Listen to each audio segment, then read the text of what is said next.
All systems go. Clear for liftoff.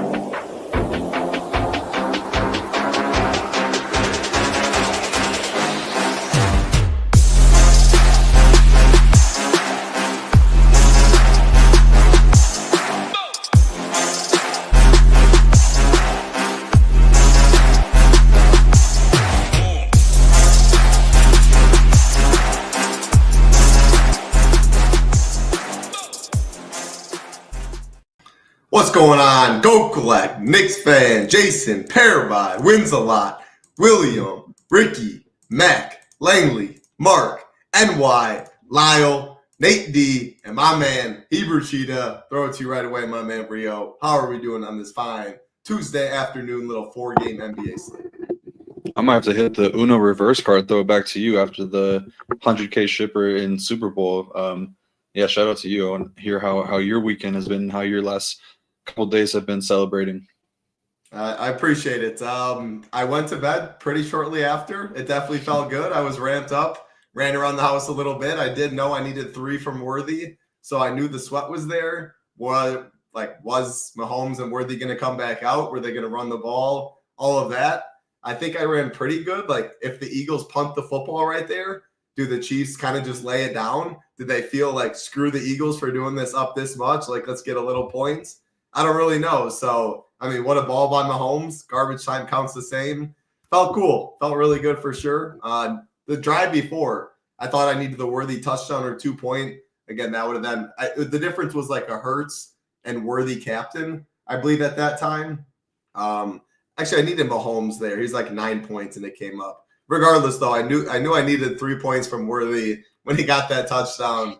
Absolutely was insane. But I was like, onside kick. I've had a couple close calls recently. I'm like, I'm not counting my money until the zeros are on the clock. So I appreciate it, Rio. I appreciate everyone. So much support, so many things out there. Too many to say individually. But, yeah, very blessed. I always say, don't get too highs on your highs, too lows on your lows. People asking about purchases, all that. Nothing changes over here. Life goes on. Whether I won, whether I lost, same thing next day. Get up, hit the gym.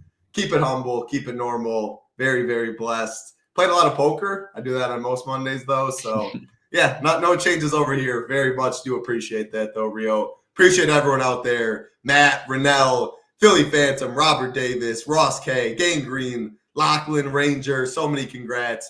Robert in here, Lakota Kid. Really, really do appreciate it. One thing I saw right away, Knicks fan, can I get a promo code? You can. There is no better time to join our Ship 50, $50 off the first month.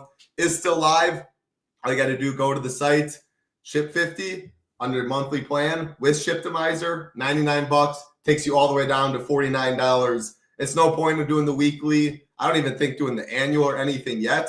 Annual is still the best deal, but if you haven't joined us yet, you want to give us a try, see our content, see the Discord, see what we're made of. No better price, $49 gets you the whole month.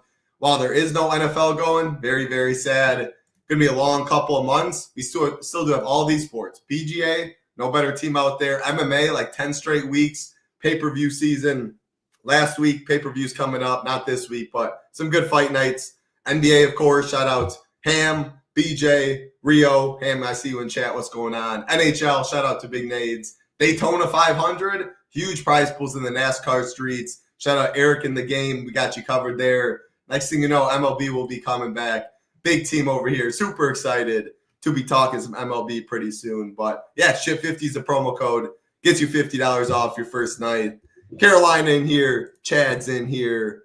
Ian's in here as well. What's going on, Ian? Good to see you. Hope everything's going well. Rio, we got 4 games on tap today. 5 o'clock. Or, shoot, I always say my time first. 7 o'clock, 7:30 Eastern, 8 Eastern, then a 2-hour window at 10 Eastern. Injuries, about as short of a list as you'll see. I see Miles Turner questionable, Embiid questionable, Anunoby questionable, Micic questionable. Do you have any leans on any of those 4 guys? And then any just broad slate overview, roster construction before we do go game by game? Yeah, I mean, there's a good chance I think all 3 of those guys could sit. So I think every team that plays tonight is on a back-to-back. We have a massive slate tomorrow. So every team is playing tomorrow as well. So for sure going to see multiple of these guys sit tonight. There's been some talk about Miles Turner just not really being ready. I don't think he practiced the last couple of days, and they're kind of expecting him to miss here. So would imagine he's going to be missing. They also did sign Jahlil Okafor a couple of days ago. I don't know if you saw that. He's been in the G League. I saw that. All right, he's back. Yep. Always a fun DFS roster. But yeah, he's been crushing in the G League. And then OG, like all the talk around him was that he'd be out throughout the All-Star break.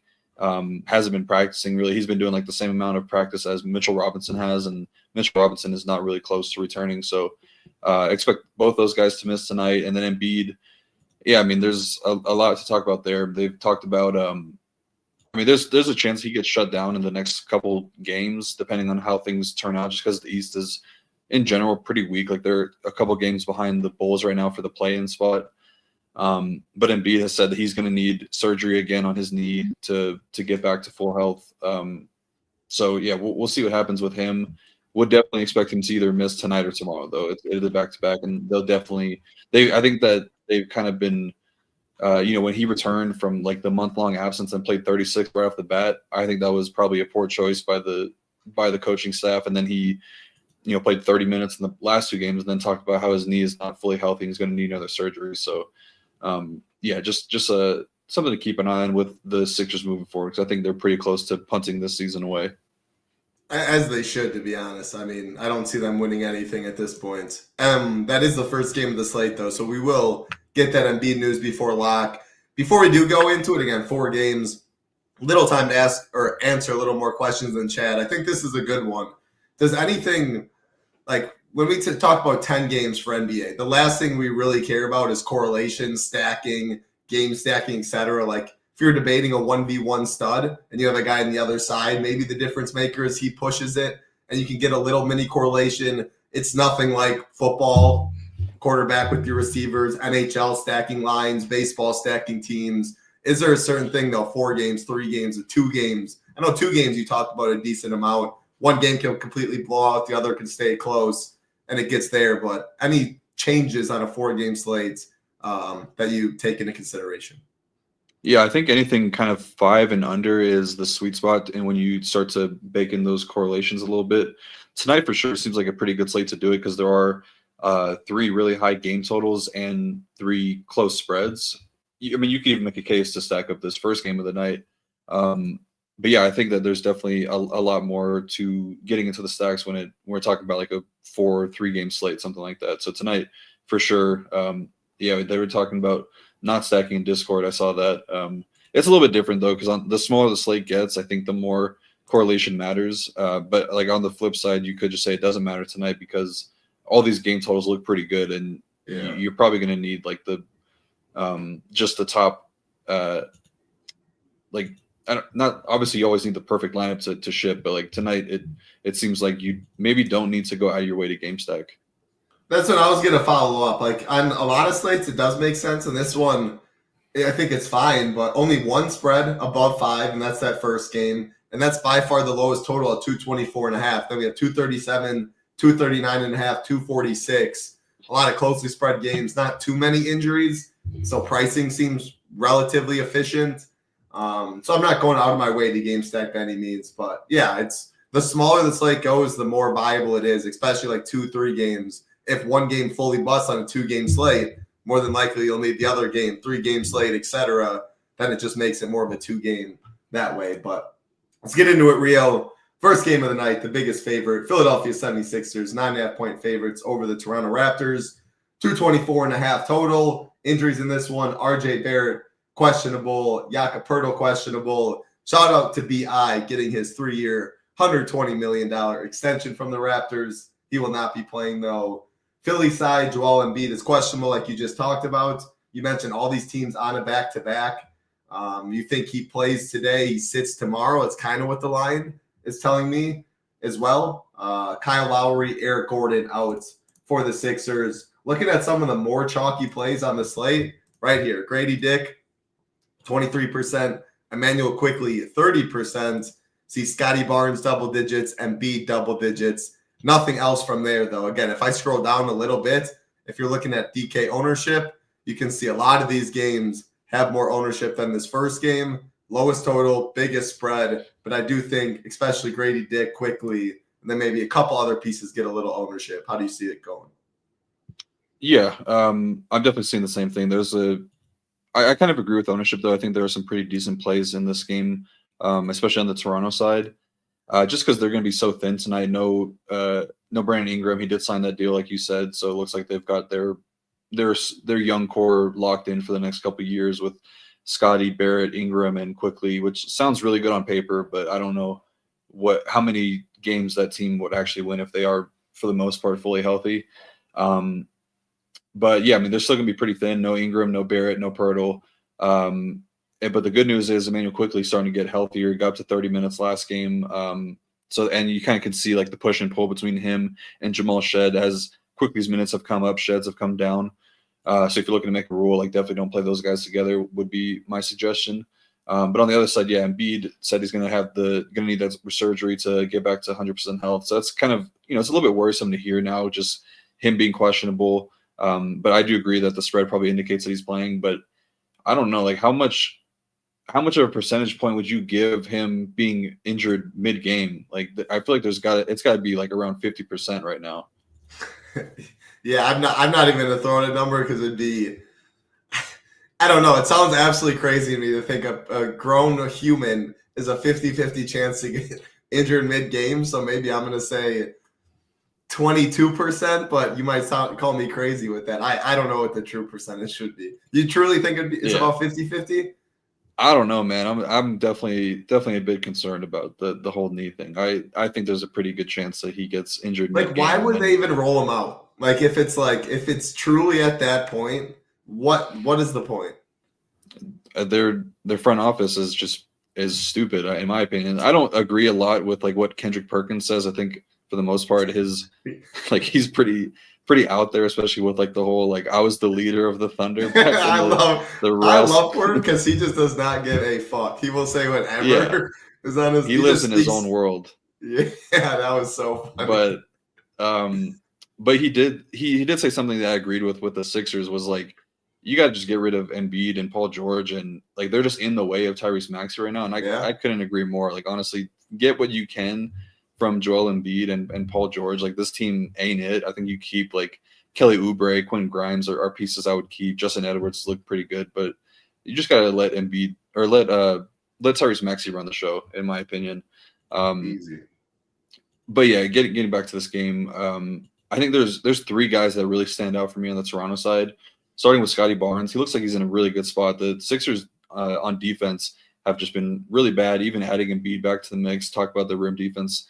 Always better with him in the lineup. It's definitely been the case, but their three-point defense has been terrible in February, allowing the most three-pointers per game. Their transition defense, not that great either. And kind of same thing for Toronto. It's kind of why I like this game a little bit more than the game total indicates. Toronto's been really bad. They trade away all of their good defenders. No Bruce Brown. Davion Mitchell was their best on-ball defender. And now you're kind of relying on Emmanuel Quickly and Grady Dick to be your point of attack defenders, which they're just not very good at. And then Jakob Poeltl out of the lineup. I always talk about him not being that great of a rim protector, but I think he's probably better than what they have out there right now. So there's kind of a lot to like on both sides. But yeah, Scotty Barnes, there's really not anybody on the other side defensively I'm too scared of with him. Hasn't really shown much upside as of late, but if you look at the matchups, he's ran into probably the toughest last 5-game stretch you could possibly ask for. Played the Clippers, the Knicks. I think they had OG in that game. Played Memphis, OKC, and Houston. Like those are all 5 really, really good defenses. So I think people probably have a little bit more recency bias when looking at his game log. But this is a pretty good spot for him with the Sixers struggling on defense. He's still leading the team in usage with all the injuries and the trade deadline acquisitions. So he leads the team in usage, has a 25% assist percentage, 12% rebounding rate. So it shows that he can have triple-double upside. I shouted out to Ham right before we went live to bet the Scotty Barnes triple-double because I think this is a good spot for him. And then dropping down to Quickly, I think 6.1K is a really, really good price tag for him. Probably feels like one of the best plays on the entire slate. Seen those minutes steadily increase over the past week or so, put up 36 in 30 minutes last time out. Been really good from a per minute perspective with all the injuries and traded players being off the court this season in a decently small sample. But we know he's always been a pretty solid per minute producer in his young career. And if this is the night where we get those mid 30 minutes from him, he's going to be extremely underpriced. So I would probably want to get over the field on quickly.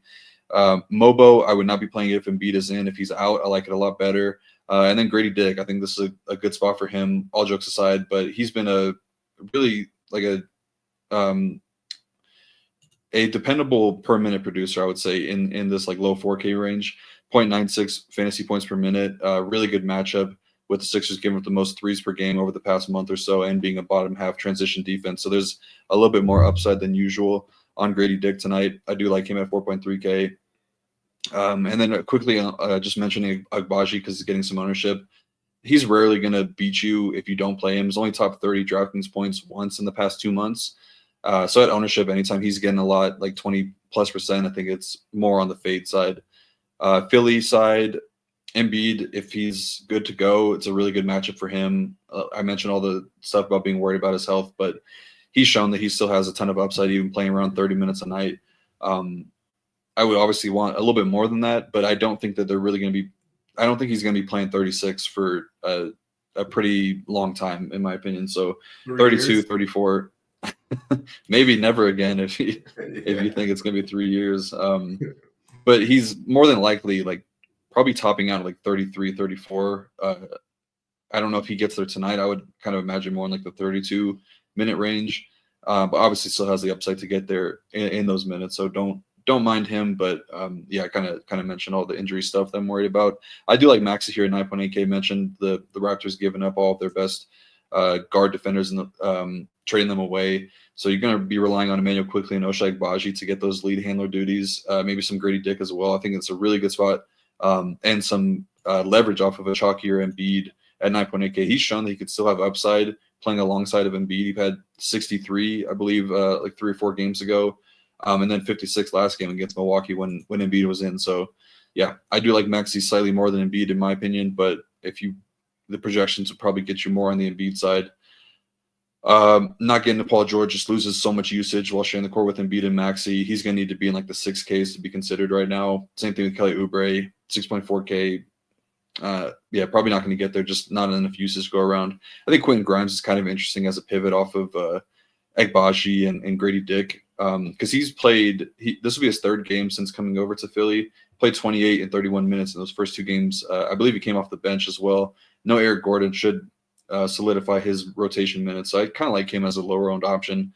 They obviously traded for him for a reason, so I think that they kind of want to get his minutes up there, kind of see the push and pull between him and Justin Edwards a little bit. So yeah, I think Grimes is okay. Maxey and Embiid are okay, but definitely the worst game environment on the slate, in my opinion. Yeah, most definitely. The last 2 you touched on were my 2 76ers. Maxey, like 2% we're showing. Just say it's like 4 or 5. No one wants to click that name, assuming Embiid's in. He's just so good. Like, I am not worried about Embiid being in, especially with all the injury risk you think. Like, Maxey's the guy on this team, it feels like. Usage is still way up. He's a good low-owned pivot up top. And I really like Quentin Grimes. Like, it just seems like he's not getting much ownership. He can play 30 minutes, 7. I maybe really like Quentin Grimes. It's a little out there. But at least at ownership on this slate, guard forward eligibility right there too. Again, really low ownership. He can go out and get you 30 DK points, 28, 22, 21. Had his most minutes last game, though. Didn't even shoot the ball great from the field, 4 for 11. So by far my 2 favorites there. Quickly just feels like probably the best play on the slate. You said all these teams today are playing tomorrow? I believe so, yeah. There's 14 games tomorrow, 14 on the main slate. And, yeah, I think every team plays tomorrow. Because they try to condense all those games in the last day or 2 before the All-Star break. So he quickly checking the schedule. So quickly he came back 2 weeks ago. 15. This is top minutes I'm talking. 15 week 1 or game 1, 17, 20, 27, 30. So a steady increase the whole time. The reason I asked that, like, are you worried at all in a back-to-back? Like, we want Quickly to play both games on a back-to-back. He has not done that since he's returned.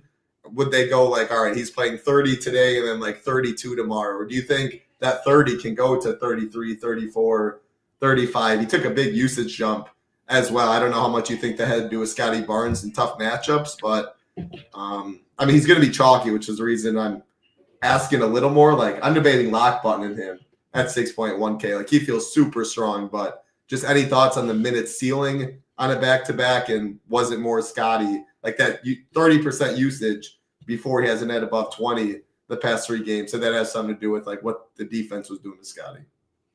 Yeah, also the matchups versus Houston kind of lean more guard heavy anyways, just because they are a little bit worse. And I mean, they're really bad with their pick and roll defense. I think you'd probably want to lead on to your point guard a little bit more.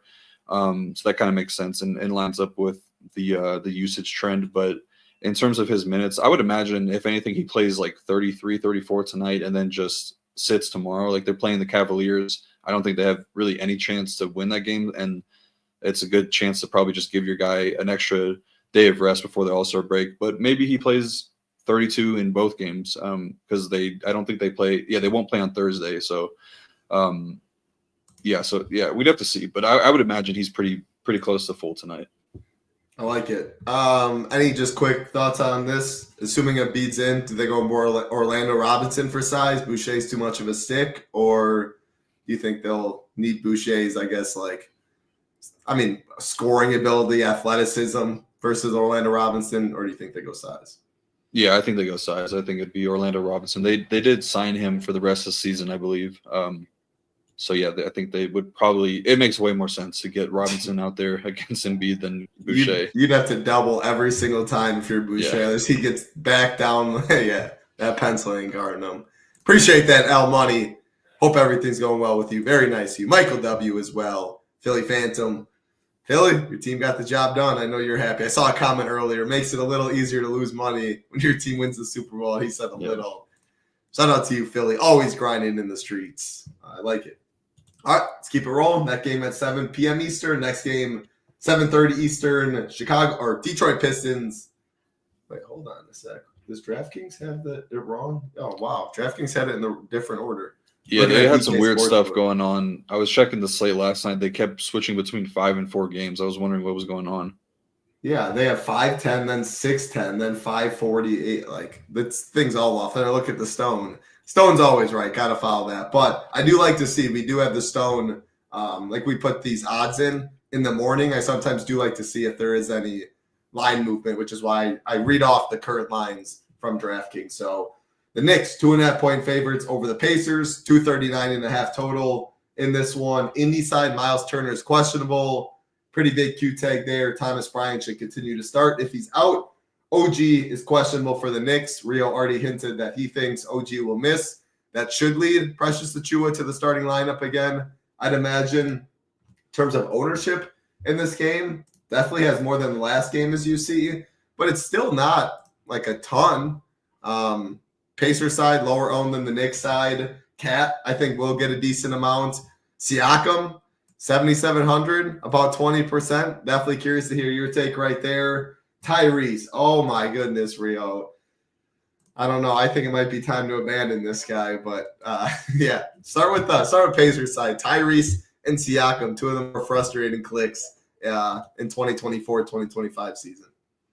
Yeah, for sure. Tyrese and Trae Young, like two of the guys that are it's just like such a tough roster. But when I talk about why I think it's a good matchup for him, if you're in the Discord, it would be one of those times where you post the Sopranos gif that every time I'm out, they pull me right back in. Because I think this is probably the similar situation, but I'll get to that in a second.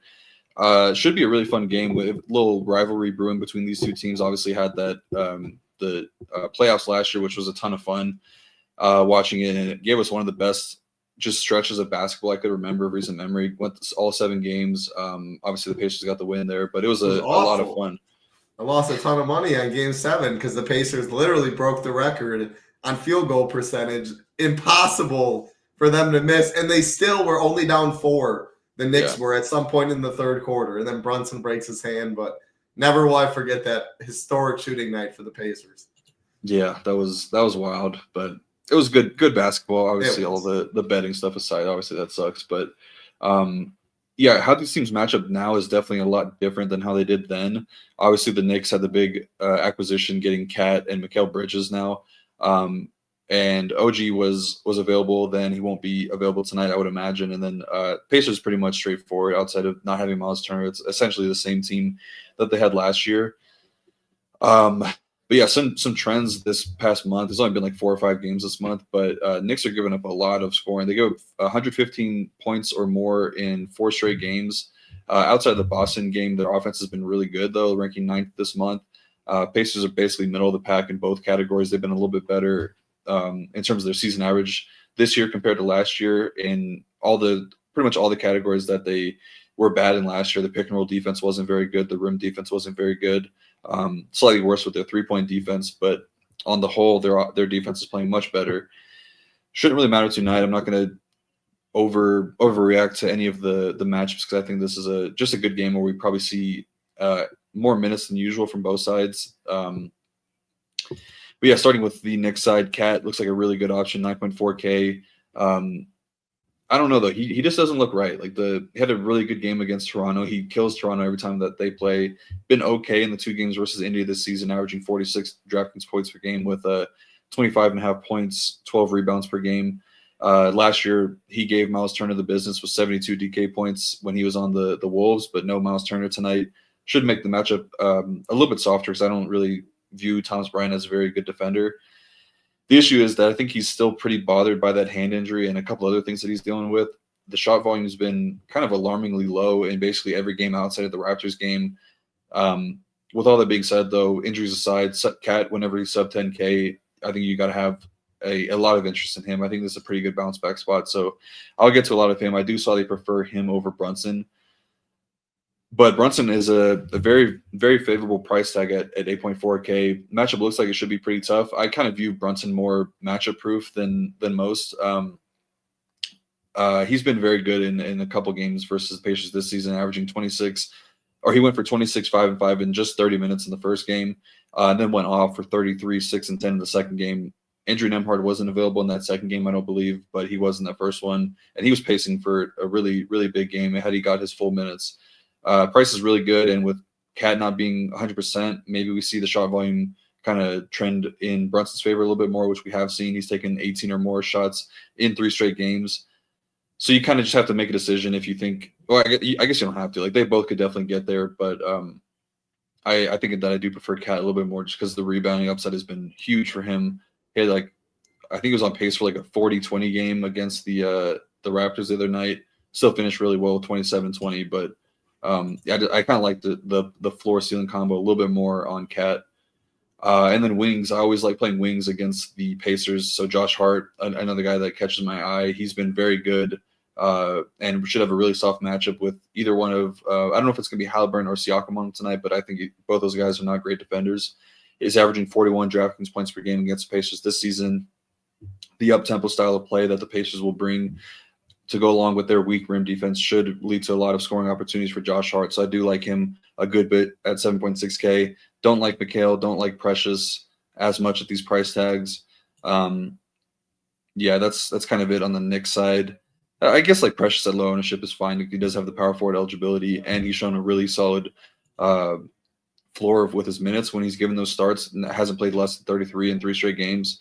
So he's okay. On the Pacers side of things, yeah, so matchup-wise, it is very, very good for Tyrese Haliburton. The Knicks are dead last in pick-and-roll defense this season and will probably not be won't have OG Anunoby tonight, I would imagine.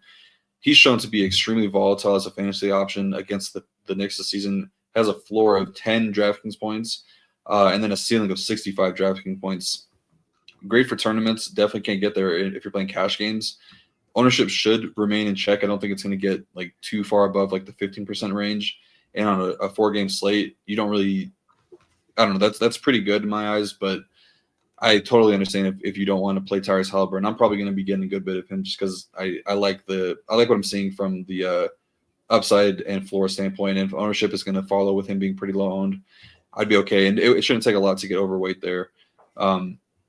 Siakam's been very efficient this season as a scorer, especially as of late. Has 20-plus real points in 6 straight games, or 6 of his last 7 games, and put up 51 DK points in 3 of those games. So kind of been shutting us up a little bit because we always kind of talk about him not really having too much of a ceiling. I would take 50 from him at 7.7K.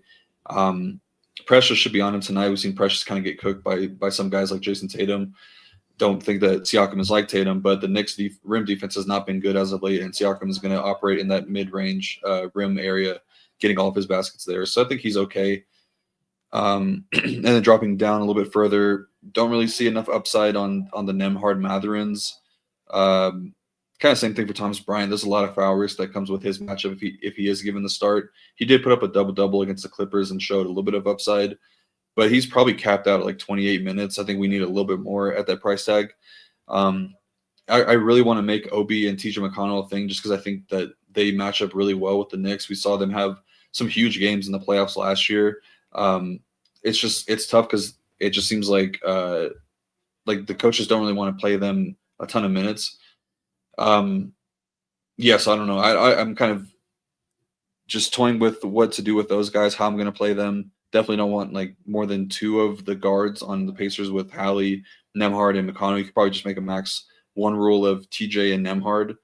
That would make some sense. But yeah, I could really see TJ having a pretty big game off the bench at 4.1K just because he's been a really, really good per minute producer with Miles Turner off the court this season, 1.2 fantasy points per minute coming off the bench.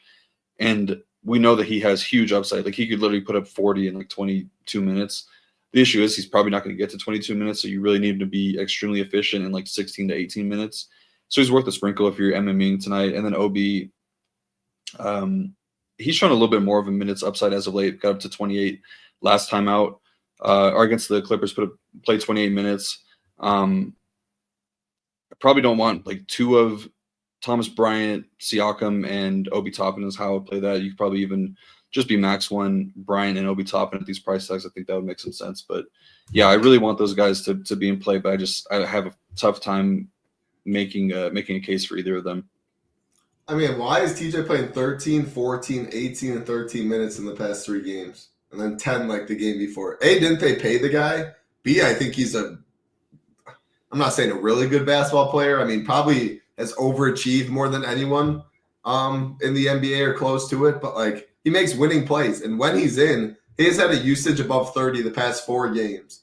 The problem is, A, he hasn't shot the ball too great in most of those games. But, like, it's hard to sign up for DFS for anyone that plays 14, 15 minutes. I'd at least rather Obi for a little cheaper. Actually, he's not a little cheaper. It's 300 more. But 22, 27 minutes, little revenge. Saw people talking about that.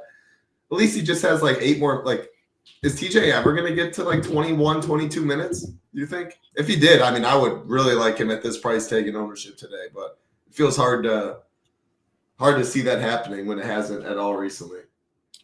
Yeah, it seems like Rick Carlisle is very unsure about the rotation. Like we've seen times where like Halliburton and Siakam are way, like, see their minutes get cut way, way down. And he's not afraid to like pull the plug on these guys if they're not playing well. So that's why it's like really tough to, like, you don't have those set rotations. He's going to check in at a certain time in the first half, but he's not guaranteed to get those second half minutes. So it's tough.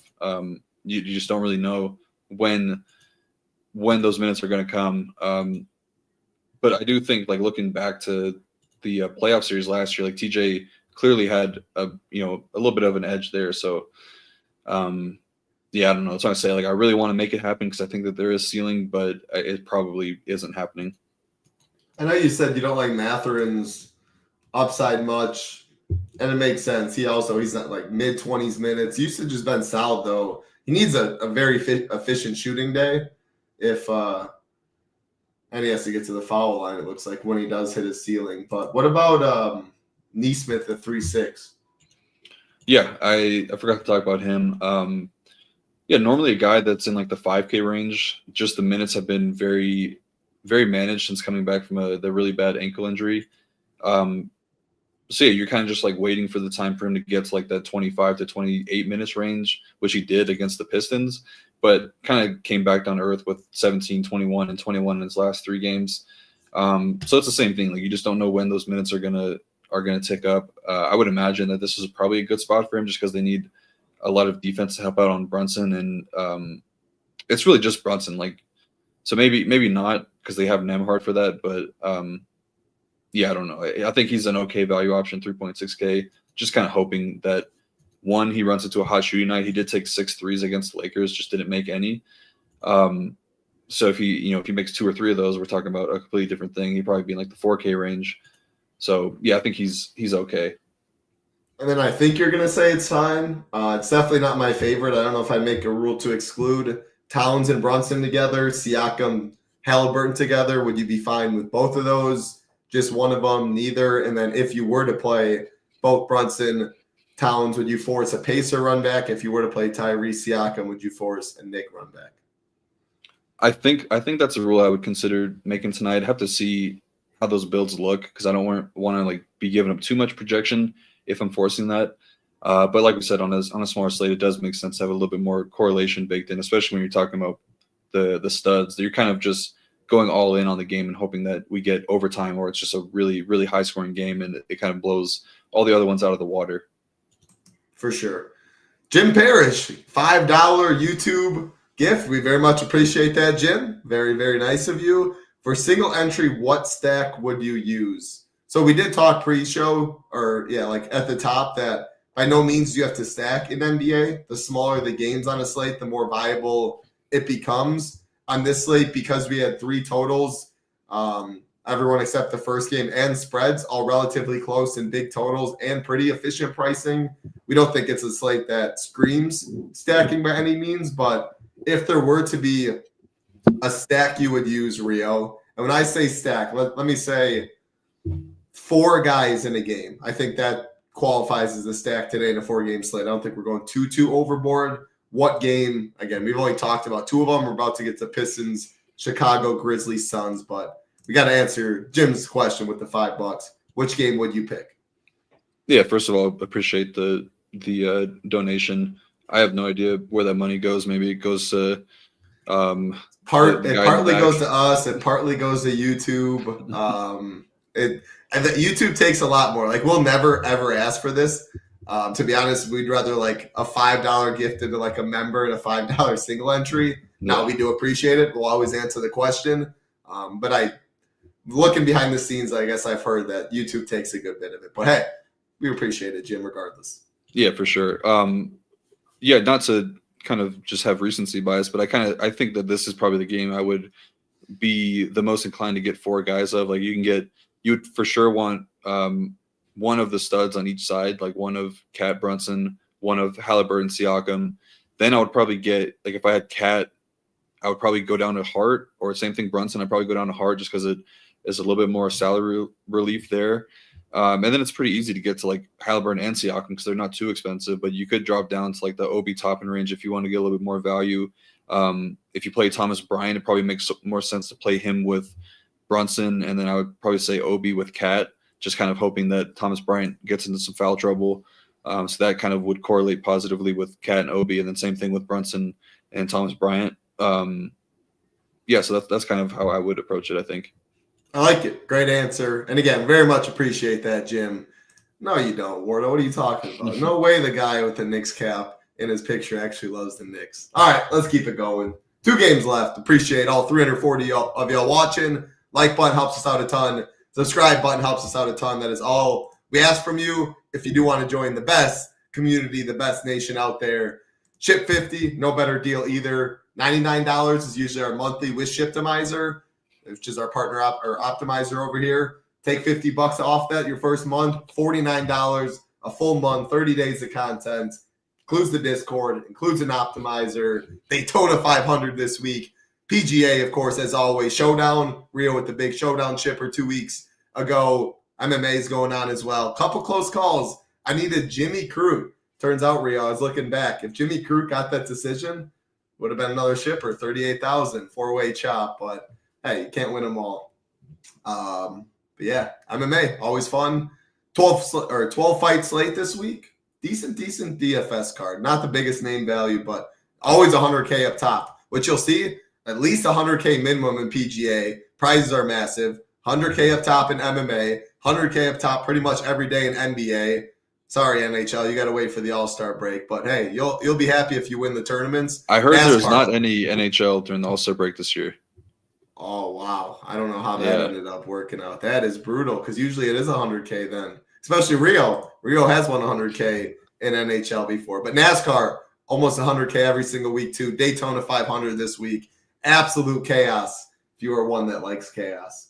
Oh, that's really weird. I'll have to look into when you're talking about this next game. I'm going to see if the schedules overlap or what's going on with that. But next game on the slates, we have the Detroit Pistons coming in as 4.5-point favorites over the Chicago Bulls. 237 total in this one. No injury news on the Detroit side. No Lonzo for Chicago. That is it for them.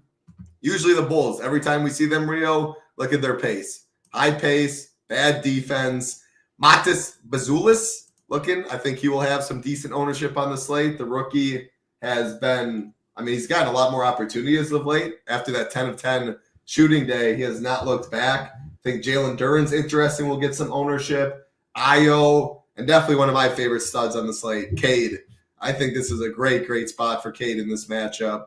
Ownership? Yeah, definitely some, but there's a lot of studs. We already talked about Towns. Talked a little bit about Brunson, Embiid, Scotty Barnes. Like, it looks like the studs will kind of eat into each other.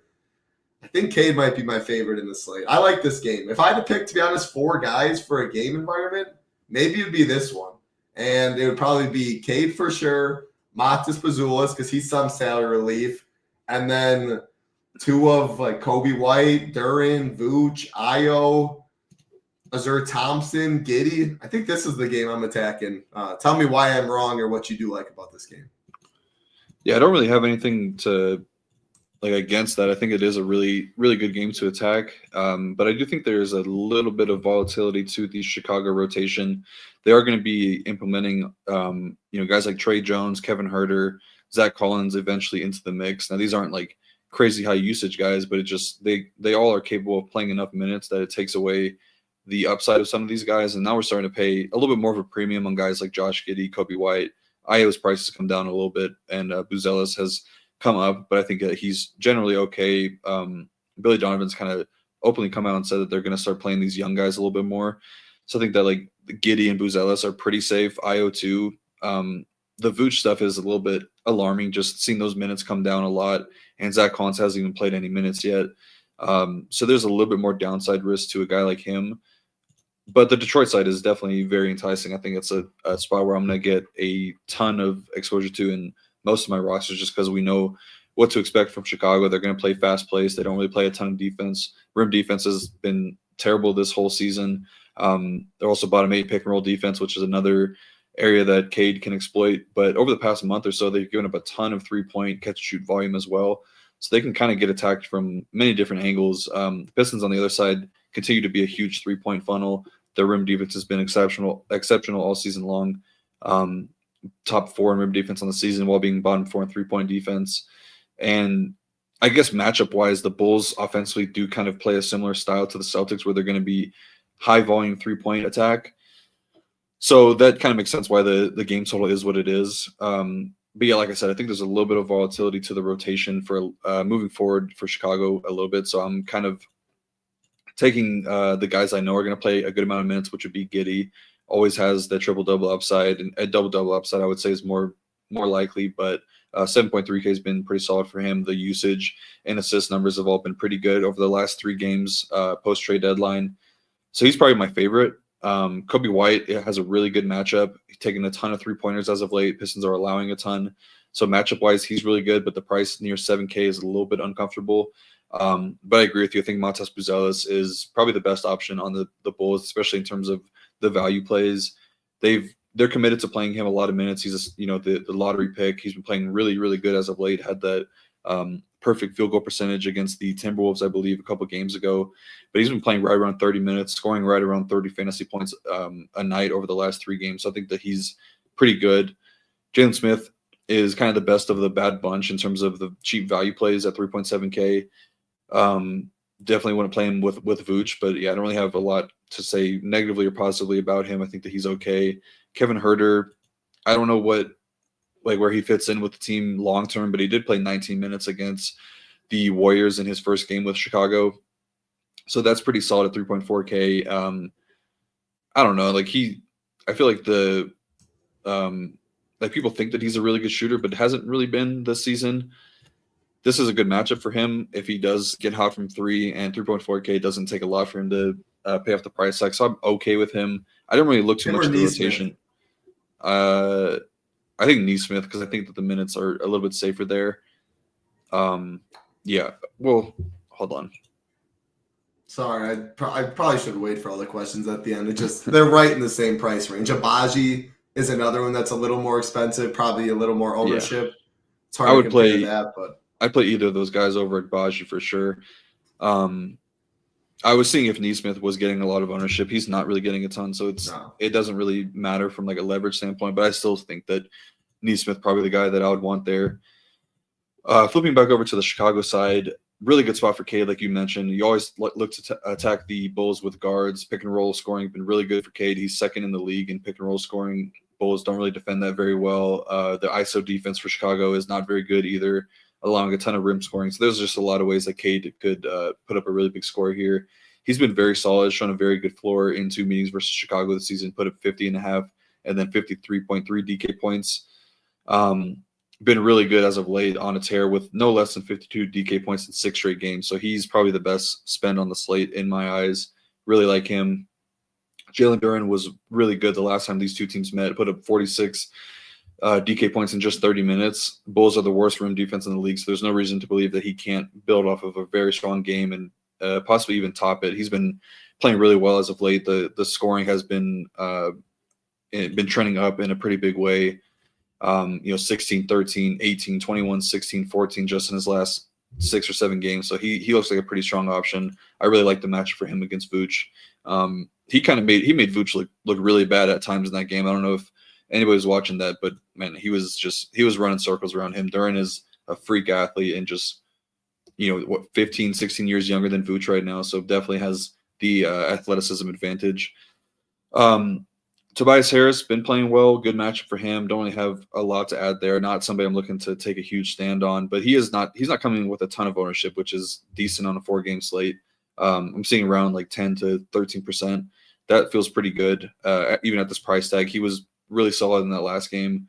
I agree with you on Asar Thompson. I think that this is the exact type of matchup where you want to play Asar Thompson. I think that these are the up-tempo games are where you see his skill set really shine. He's been playing really well as of late. You're never going to get 30 minutes out of him, at least this season, I don't think. He's been kind of capped at like 27, 28, but there's enough upside for him even in limited minutes to get there. He has 3 straight games of 8 rebounds and 32 plus DK points in 3 straight. So yeah, I like the matchup for him with the rim defense and the pace being up for against Chicago. One guy that I really, really like, and I'm going to be taking a little bit of a stand on, just one of those like I know ball takes. Malik Beasley, I think this is a really good spot for him at 5.5K. He's I think he's going to be in the 3-point contest, but he's been shooting really, really well as of late. Going to be coming off the bench. I think adding Dennis Schroeder into the mix might take away from his overall minutes upside, just because they like Schroeder, or like teams like Schroeder for their on-ball defense. But he didn't really get a lot of positive coach speak in his first game. Didn't play too well, so I don't think that he's going to be up to like 20 minutes right away.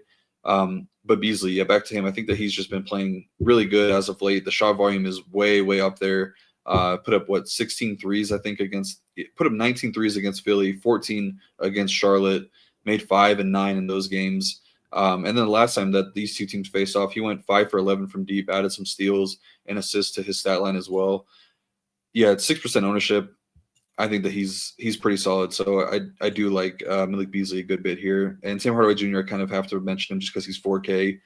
And he's going to be on the court and play right around 30 minutes. You just need to hope that you run into a hot shooting night, which it could happen because, like I mentioned, the Bulls are giving up more 3-pointers as of late. So like those guys from the matchup perspective. I like that Beasley shout. He is chucking. He is absolutely chucking, stroking it. I mean, man, 19-3, like that is insane. I like it. He's going to be very, very low owned. This is definitely my favorite. Like when you're saying at least 4, like you mentioned the Beasley, Azur Thompson. I'm glad you like him. He looks strong. By no means do I like playing Tobias Harris, but I'd rather play him on a 4-game slate than a 10-game slate where 37 at 5.9K could be enough today, whereas it feels less likely on bigger slates. Giddies of the world and stuff, you do make good points with like Herter, and this Bulls rotation can be a little weird. Like I think I'd personally rather Kobe White. I think I like Io more than all of them just because of the price discount that he offers. Cade's one of my favorite plays on the slate. All the things you said about Duran make sense. Crushed last time, Gang Green said. What about Vooch? What was your final take on Vooch? 7.8K, kind of up there. I mean, is he like, can he pick and pop? Can he step out and shoot? How many threes has he been shooting recently? 2, 4, 5, 6. Nothing crazy. No spike games, really. I guess his last spike game was against Detroit earlier this month, and he did shoot 6. Shot the ball very efficiently in that game. But is there more open looks on the pick and pops? Yeah, for sure. Forgot to mention that, but it's whenever you see a team that has really good rim defense, a lot of it is because like the NBA game now is just all pick and roll, dribble handoff stuff. And Duran is definitely more of like the drop heavy coverage center. So he wants to, that's obviously just their game plan. They want these bigs to get back and pack up the paint. That's kind of why you see a little bit more shot volume from Vooch, but also it opens up a lot in the opposing team's offense in terms of like the center being able to pass the ball more from the pick and pop stuff, just because the rotations get a little bit weird defensively. Yeah, I mean, that was like arguably his best game of the season, put up the triple double, which he doesn't really see like the craziest increase in assist rate when you take away Levine and all these guys that are missing. So it was just kind of more of like a one-time thing. But I mean, he's been shooting really well this season from 3. So it could be a spot where he does see a little bit more uptick in volume. But like I said, it's just a little bit worrisome where the minutes have been kind of held in check. Like I like him when he's getting 35 to 36. Don't really like him as much when he's getting like 30 to 32. I agree with you there. I definitely prefer Duran, even at the cheaper price tag, probably straight up to that. But I like that game. Great breakdown there. I agree. Pistons side stronger. Cade, one of my favorite plays. Sir Thompson looks strong. Beasley as a very low owned pivot as well. Yep. Yeah, this is normally a rule I would make. I'd probably get a little bit looser with it being such a small slate because there probably is a case where all 3 of them could get there. But normally on anything pretty big, I just think that they kind of all do enough of the same thing where I don't really want to have 3 of those in the lineup. It's also probably like you probably won't get a lot of those lineups just naturally. I don't think that like projections would get you onto all 3. But yeah, I don't think you need to go out of your way to make those types of rules. I think it's more so just like the center rules. Like I don't want more than one of Vooch and Jalen Smith. I don't want more of one of Jalen or Isaiah Stewart and Jalen Duran, things like that. Would you play force a piston if you were playing all 3 of them Bulls? Yeah, I think you'd probably have to then. What's up, CK? Appreciate you. He said, give these guys some love. They won me some cash last week. 300 in here. Should be 300 likes. Hey, thanks for helping my job do a little easier. We have 376 people. I'll be good with 300 likes as well. It takes 2 seconds out of your day. Helps boost the algorithm. We're bringing you shows on this channel every single day. Thanks for helping my job easier, CK. I like this message, like the enthusiasm. Yeah, what the fuck's up, CK? What's going on? Then we got the opposite of that, just a very nice, gentle, hey, how's it going, Par? Appreciate you hanging out with us. Even though you have no clue how people, I don't know if I was talking to Ben about it. Like, I hate texting because you can perceive something and type it in your own way. They read it in their head completely different. Next thing you know is World War III. So yeah, I don't know what made me think about that, but yeah, what the fuck is up? Hi. Hey, appreciate you guys. Every single one hanging out. All right, Rio, last game of the slates. Solid one. Memphis Grizzlies, 4.5-point favorites over the Phoenix Suns. Big boy total, 246, the biggest on the slate. Injuries in this one. No injuries on the Memphis side. On the Phoenix side, no Bradley Beal, no Cody Martin. Micic, everyone's favorite point guard, questionable for the Suns. Man, first of all, I was debating going to that. Maddie and I were the Utah Suns game last week. Really, really wish we did. What a game that was. Shout out Grayson Allen. Grayson carrying this Suns team. Absolutely hooping. I think he's an interesting play at 4.9K.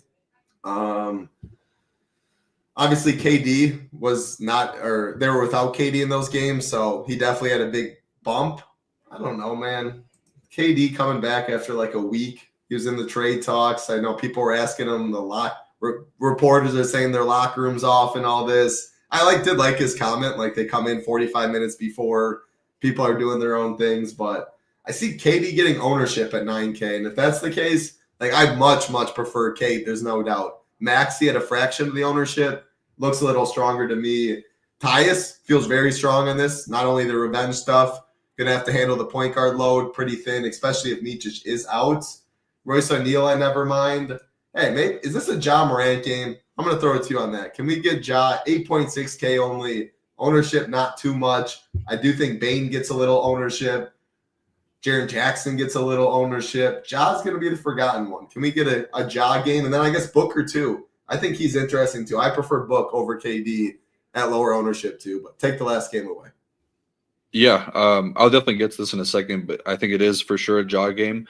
But I just want to comment on the Jazz and Suns game because that was a fun game to watch. I felt so good about I had showdown stuff up on that Friday night, and I led off saying like I don't think the Suns team is very good, so I don't know in what world they should be favored by 9 points. Like if I was a betting man, I'm taking the Jazz all day.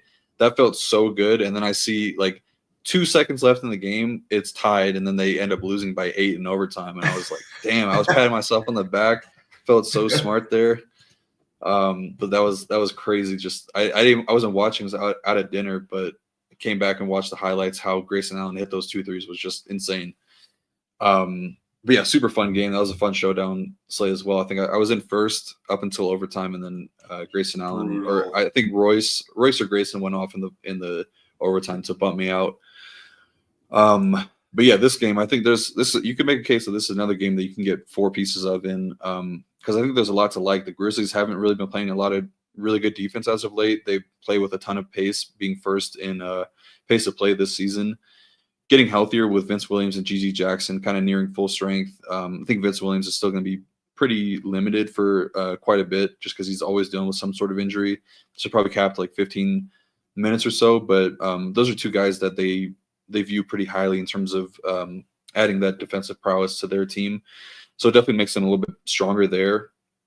They did make some trades at the deadline with Marcus Smart and Jake LaRavia shipping out, which is good in terms of the rotation kind of tightening up a little bit because, we're talking about a team that was playing 11 to 12 guys pretty easily now, probably playing closer to 10, like 9.5 if you take away Scottie Pippen, not really playing a ton of minutes right now, and then even like Vince Williams too. So it's more of like a 9-man rotation right now, which is a lot better or a lot easier to play into in DFS just because they always have a really high game total.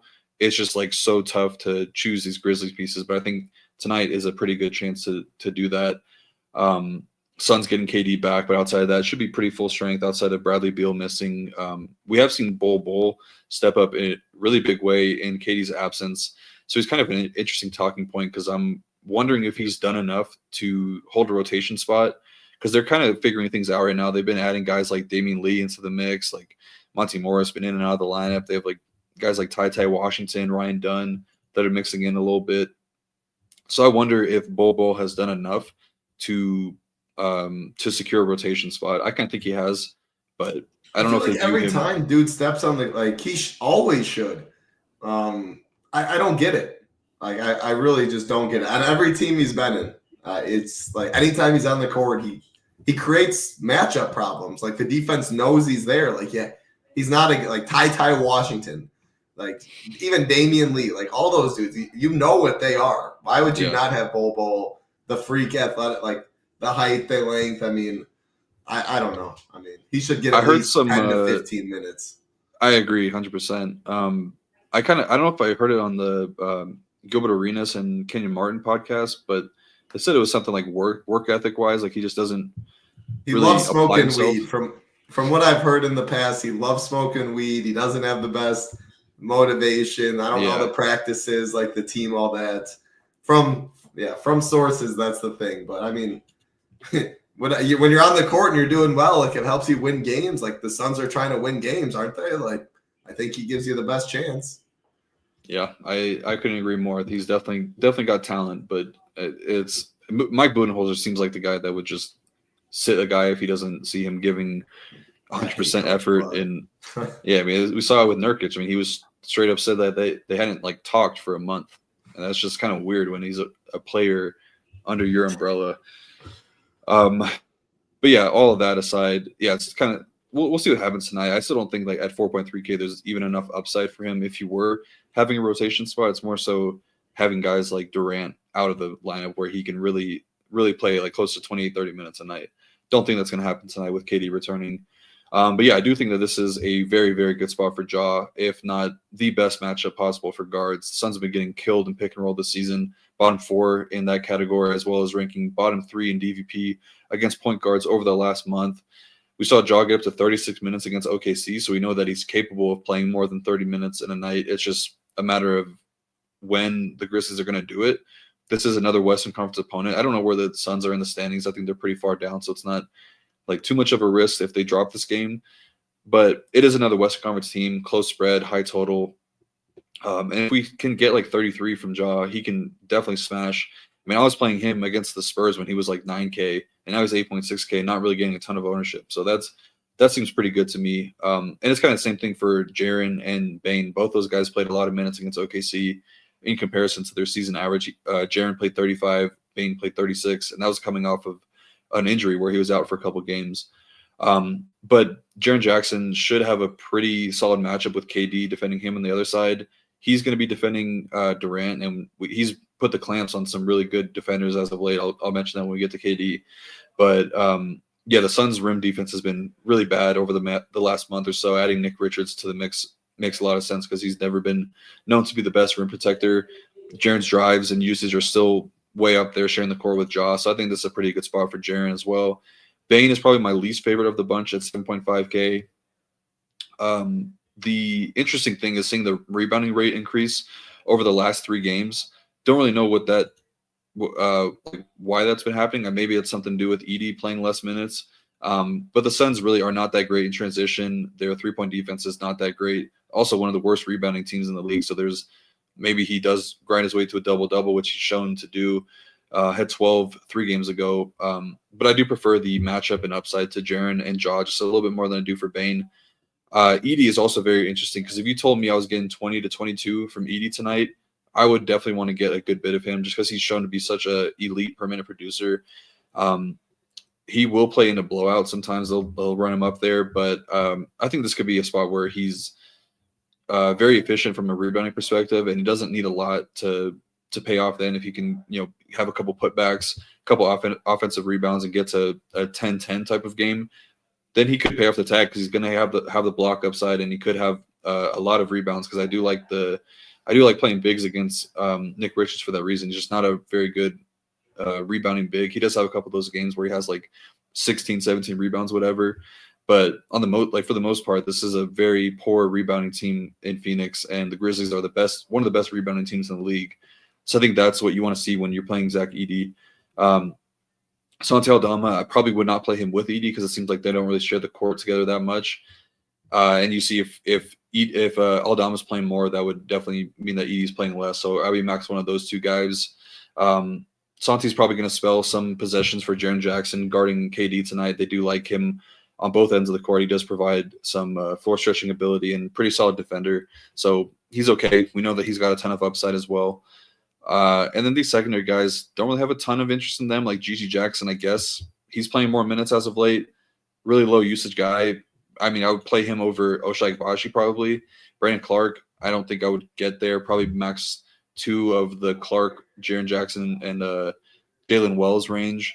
And then Vince Williams is getting a little bit of ownership just because he's almost min price and probably the only guy in that low 3K range that you are going to get minutes from. I just don't think that I would really want to mess with some guy that's only playing 15 minutes and getting ownership. So more of a fade for me. But he does make a lot work if you want to jam in a couple studs. The Sun side, a lot to like here. The Grizzlies give up a ton of 3-pointers this season. Also, the rim defense has not been that great. They play very fast. So there's going to be a lot more possessions in this game. Adding KD into the mix should improve the offense for Phoenix. I do like the matchup slightly more for Booker. But it's kind of tough to see the true upside ceiling. He had 70 against the Jazz. I don't know how many times he's capable of getting 70 while sharing the court with Kevin Durant. But on a small slate, really good matchup and really high game total. It's a pretty favorable spot for KD or for Booker. So I do like him. KD is probably the safer option. I think he's going to return pretty close to full. He's been practicing for a bit. They don't really limit him when he returns from injury. So I think he's probably getting right back to like the 36, 37 minutes tonight. But yeah, like I mentioned, Jaren Jackson has done a really good job putting the clamps on guys like Giannis, Wemby, Scotty Barnes over the past week or so. There's a reason why Jaren is in talks for being Defensive Player of the Year. Obviously, Kevin Durant, probably the most skilled scorer of our generation, so can get there either way.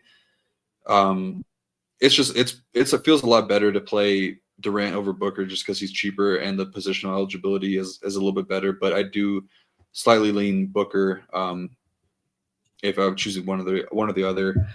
He'll be low owned, a lot lower owned too. I'm with you there. Yeah, like I think it'll be lower owned than 21-15. I think so too. Especially like the closer we get to slate, I think that it would come down a little bit. Nick Richards not playing a ton of minutes, but he does have a good amount of upside just because he does provide the rebounding upside. But like I mentioned, I think it's going to be tough for him tonight against the Grizzlies. So probably closer to a fade, if anything. And then Royce, Grayson, and Tyus Jones all been playing really well over the past couple of games, filling in for Bradley Beal. I'm not sure what they're going to do with the starting lineup because they have been starting Ryan Dunn a little bit, but then Royce has been the guy that's playing more minutes.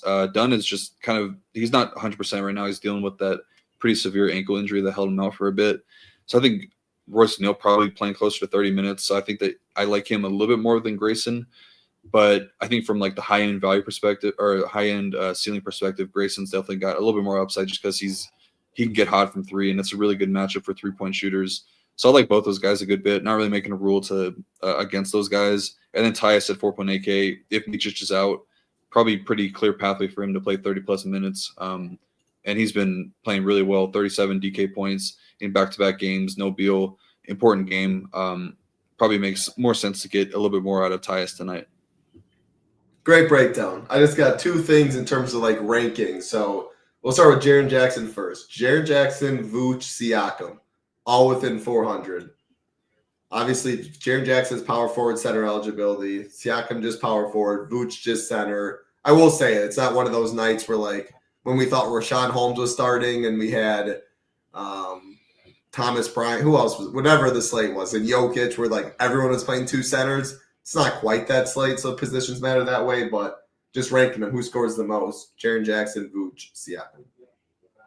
I like Jaren tonight. I think he does. Kind of been it's been a weak point for the Suns all season long defensively. They haven't been doing a good job defending power forwards. So I think it's a pretty good spot for Jaren. I like him a good bit.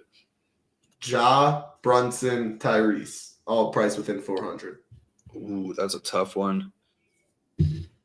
Man, I don't know. Ownership looks like it'll be Brunson, and then I think Ja and Tyrese will be relatively similar, pretty low.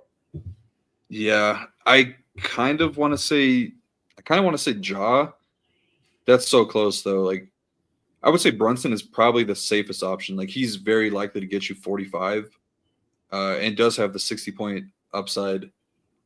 So I don't know. That's really tough. I would say Ja at ownership. Yeah. Bardo. Yeah, that's all we got in this. Did you see, by the way, Lakers, people making me laugh in chat. Lakers got their big man, the missing piece, finals bound. Any guess without looking? I saw it. Alex Len. That's all 4 games, Rio. Good stuff. Again, Miles Turner Q-Tag, games at 7:30 Eastern, and B Q-Tag, that game's at 7 Eastern, so we should get that. Not really expecting much other injury news. OG, you think we'll miss. That game's also at 7:30, though. I think the slate, how we talk it out, will sometimes like tomorrow, we're going to be on the show. Things will change. The slate changes, projections updated, ownership updated, etc. Cores still will be the case today, but I think what we see right now will be pretty similar to what we see by the time lock starts. Again, one game 7, one 7:30, 1 8, 2-hour window. One game at 10 Eastern. I assume Showdown prizes are at least decent. We get Showdown content. Really good tonight. Let's go. NBA Showdown right there. Slate plan. If you don't have time to sit on your computer within that first hour, if you aren't doing great and you want to allocate, not even if you're not doing great or good, that should have nothing to do with it. If you right now want to allocate some of what you plan on playing in NBA for the day, take a little off a main slate, do a little on Showdown, diversify your portfolio that way. Nobody better nobody better in the business than Rio breaking down Showdown, always in the Showdown streets. Any final thoughts, though? Anything you want to add on to that before we get on out of here? Final thoughts would be I need to figure out how to make my room less bright because I feel like my face is so dark and it's throwing me off every time I come back to StreamYard. I just can't do anything. I feel like every time I get on the show, it's like it's dark outside because I'm in Utah and it's like snowing and stuff. So I'm like, oh, this is perfect. I'll be able to get my camera going, and then the sun comes out right as I'm going live. So I'm trying to figure that out. We can hear you, which is all that matters. To be honest, maybe it's better that way, Rio. Yeah, maybe. That's definitely not the best to look at. No, I'm just kidding. But I mean, good, fun slate. Had a fun time breaking it down. Tomorrow is going to be an absolute marathon. Won't be the same as today. Won't be able to answer questions and stuff like that. There's just going to be way too much going on. But yeah, appreciate everybody tuning in, and thank you to Jim for the super chat. Yes, sir. Thank you very much, Jim. He is a member as well. He said he appreciate all we do. Appreciate you, Jim. Very nice of you. Big boy slate tomorrow. Rio and I will be back. Yeah, like you said, though, tomorrow will be rapid fire through the games. You'll be doing a lot of the talking. I'll just next game on the slate. Very excited for that. 14 games. Thank you, Kid. Thank you, Chris Lawrence. Thank you, Mark. Thank you, Jordan. Thank every single one of you watching. Hit that like. Hit that subscribe on the way out. We will be back tomorrow. And if you're not a member, head over to ShipItNation.com. Use the promo code SHIP50. Gets you $50 off your first month with Optimizer. $99. Takes you down to $49. No better deal in the industry. And again, NBA slate plan's already up. Showdown content will be up later. Projections, ownership. Core report from Rio, Ham, BJ. Cash report for myself. Any changes made throughout the night, updated in yellow. Always make sure to be refreshing. Good luck, everybody. Awesome stuff as always, Rio. For Rio, I'm Titletown. Be safe. See you tomorrow. Peace.